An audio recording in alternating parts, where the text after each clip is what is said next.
Hello again, everyone, and welcome to the Galen Snyder Show. I'm Vince Reed, and joined by my engineer, Mike Samsel. We're getting ready for another big game in the Pennsylvania District 1 Quad A playoffs. It's the quarterfinal round for this week, and of course you'll have 8 really good ball clubs contesting it this weekend to try to get another step closer to getting to the district championship ball game in just a couple of weeks from now. Meanwhile, we'll talk about the game coming up here for the Pennsbury Falcons. They had a good one last week, of course, got off to a nice start in that ball game, ended up winning it over Upper Darby 55-20, going away in that ball game. And you know what, I mentioned about the fact that when I looked at the schedule as far as that goes when it came out, and the seedings for all of these teams, and it didn't take but a second to look down and see where the possibility, and right after the first week of play, the good possibility that North Penn and Pennsbury would play one another. I think this is one of the highlight games, without a doubt, of the entire tournament that is being played. You got North Penn, who of course lost 3 games against tough competition to open their season, went into the league, and of course, where did we hear that before? Went into the league play last year and then won 7 in a row. Well, Pennsbury did that last year, won them all in the league and come out as the league champion, and now in the playoffs have won a ball game. Pennsbury, of course, lost the opener this year to Easton in a good contest, and then they reeled off all their wins after that, coming through and getting the Suburban 1 League National Championship again, while the Continental Champion North Penn will take them on this time. Before we talk about that ball game, we're going to go back a little bit and refer to the ball game last week, and that was against Upper Darby. And when you look at the ball game, Coach, you're going into the playoffs. The kids have had a real good year. The biggest thing, I guess, that you wonder about sometime, that some of the teams coming into the playoffs are going to be kind of, leery about that game. It's a little different. You're into a playoff spot. Now you've got to be winning them all. Your kids came out really looking sharp for that ball game. Well, Upper Darby we knew would be a challenge. We knew they had some really good athletes and on both sides of the ball, and we knew they would play physical, which they did. And so, I said to the kids going into it, every week from here on out, we're going to have a tough opponent, and we're going to be challenged, and certainly that was the case. When you look at the Upper Darby game and the way it unfolded in the course of the contest, what do you think you had on them that got you to the point where you could really take advantage of them and open up a lead?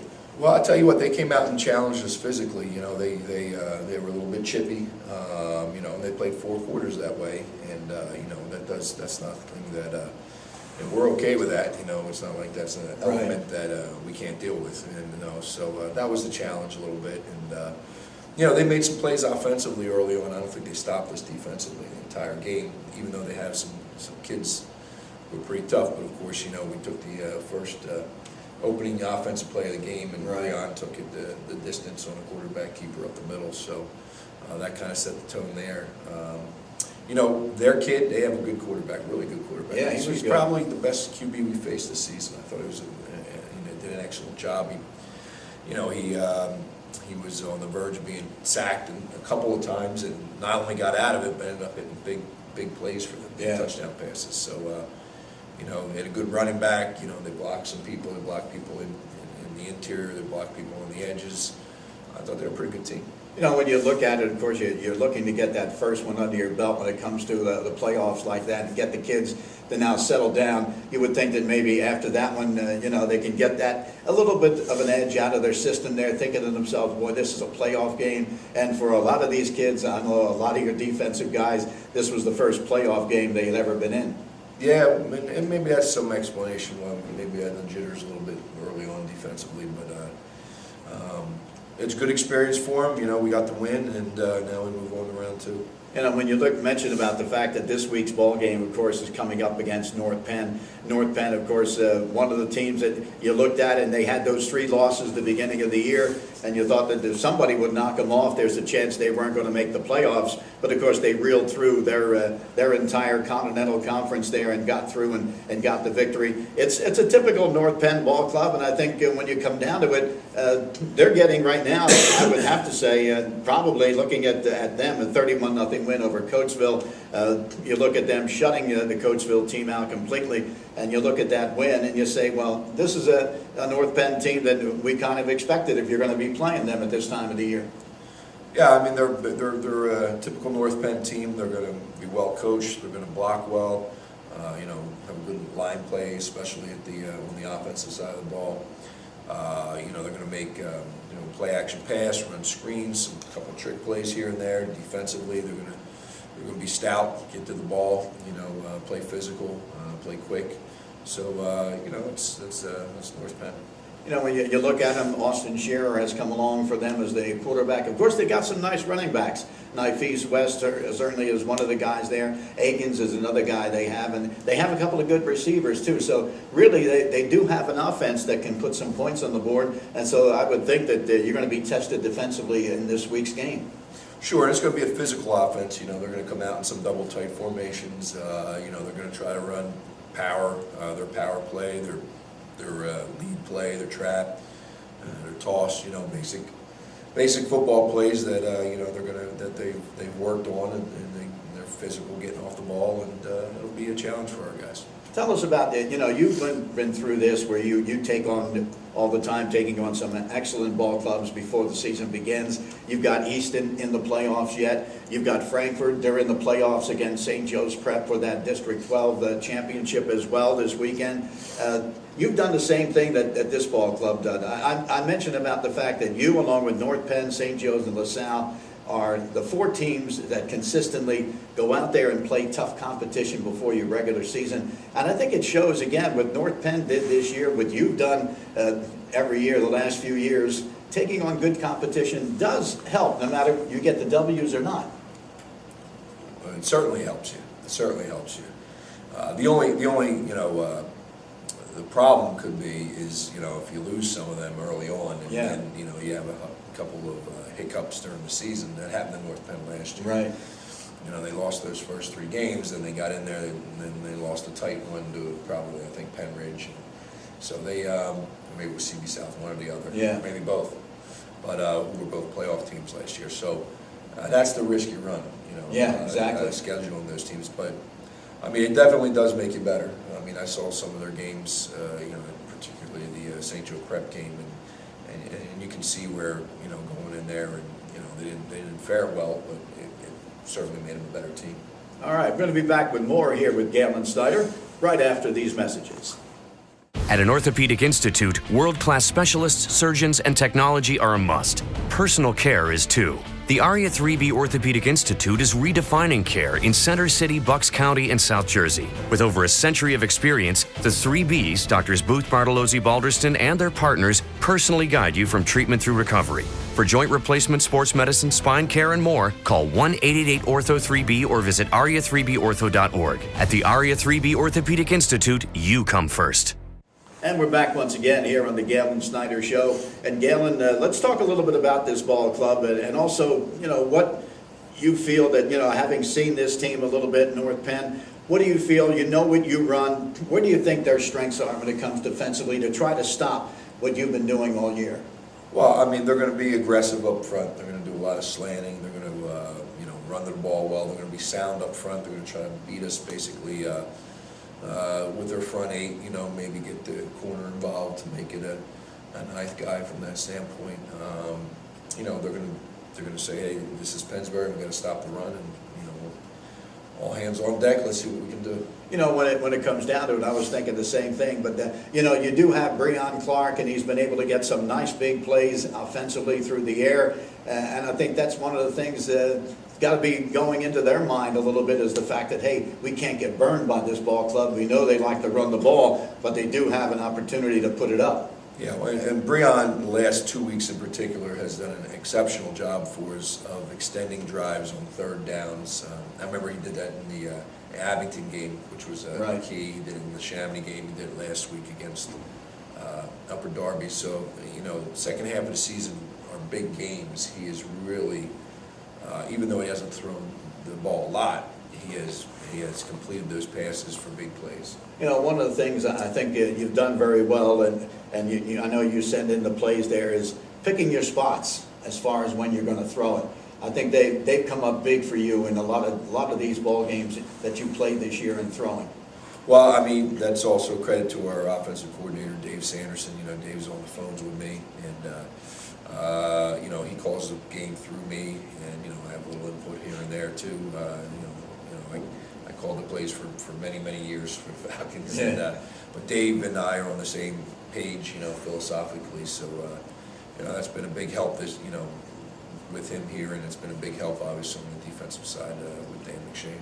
Yeah, I think really when it comes down to it, right now, you look at this team and you see where they started, and like we mentioned, of course, from the very beginning, the offense there was no problem with. We knew that was going to be good, but the defense certainly has come around. Each and every ball game has gotten better. And I said one of the biggest things, and you don't usually see this on a consistent basis in high school, at least I don't think I've seen it very often, and that is the fact that in each and every week so far, a team progresses, gets better and better.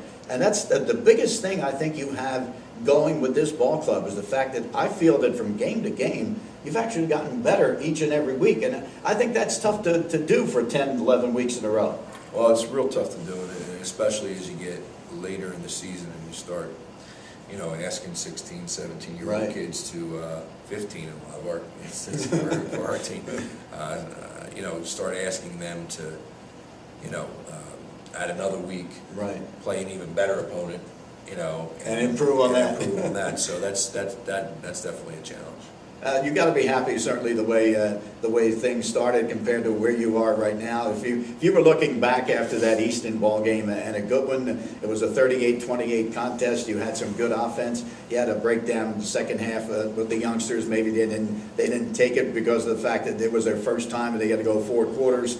And I think the one thing that your team does very well now, since that ball game, you play 4 quarters. I mean, you play really tough for the entire ball game, and that goes for even the guys you put in, second stringers who've gotten their opportunity to play. And I think the biggest thing, you know, when you look back at that ball game, think about the Easton ball game, that first game of the year, and what your thoughts were then when you realized that, you know, hey, we got to turn this thing around. Well, I was pleased with our offensive performance, and you know, that although in the second half, it's funny, you know, we scored 28 points in the first half. Yeah. In the second, we didn't, but I saw, you know, the potential based on that one game.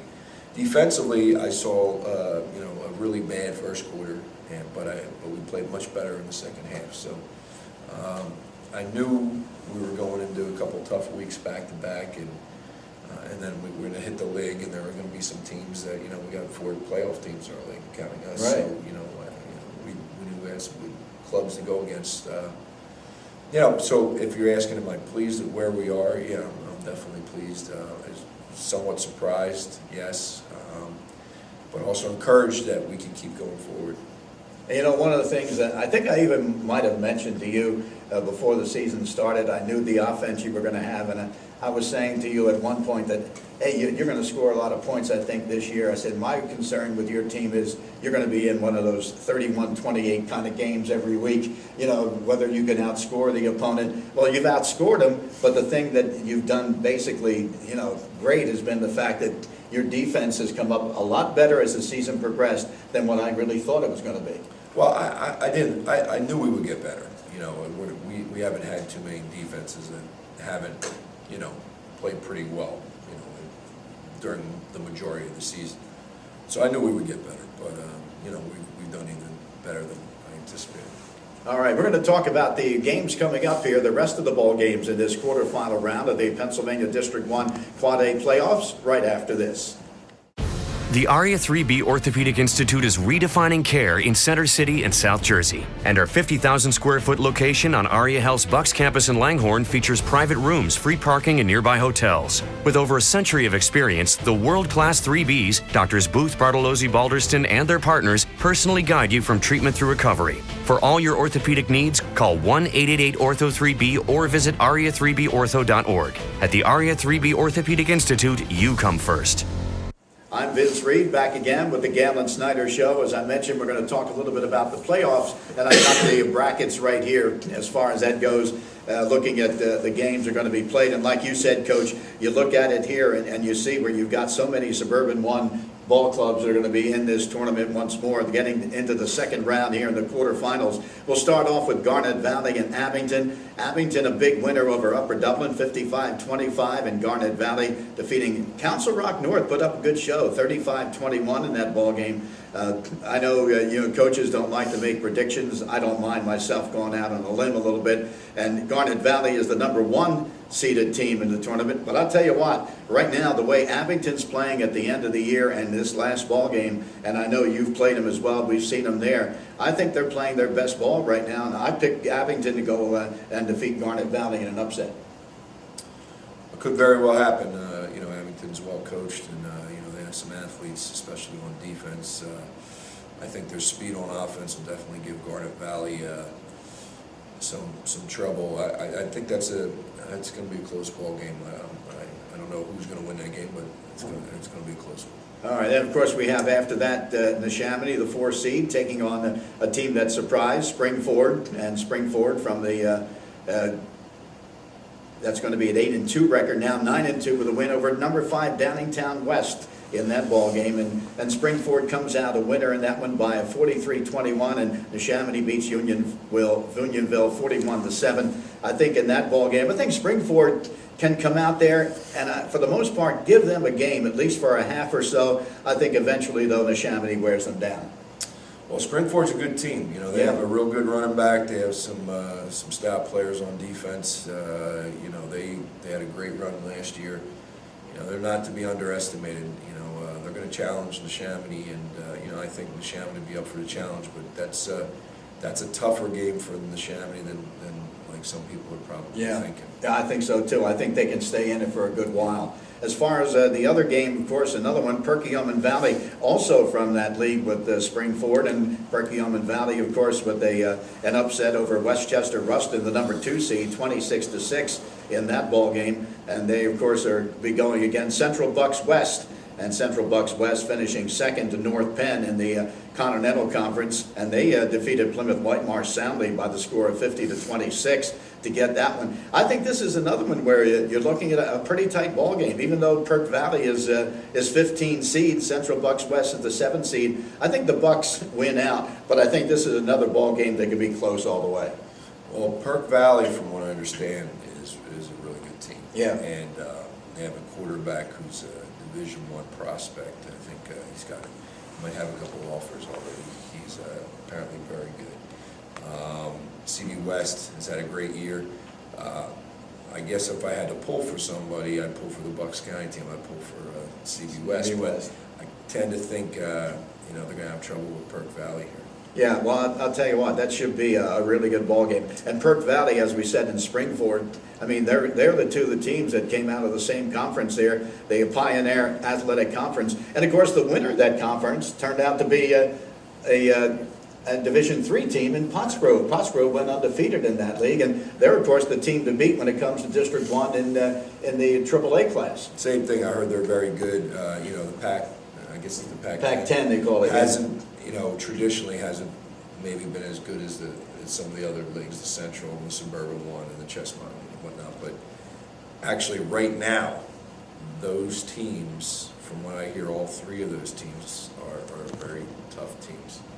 Yeah, those 3 apparently were solid ball clubs all along. So I wouldn't be surprised, of course, if one of those is able to spring an upset either in here. Of course, the next one is the one, Pennsbury and North Penn. We're not going to touch on that because I'm going to have that on the show where I make the prediction show, and we'll have exactly who is going to be the one that the choice is there. But Coach, next year you're going to be back again with them. North Penn comes back in. Penn Ridge is going to join again, and the old SOL National is going to look like it had been a few years ago.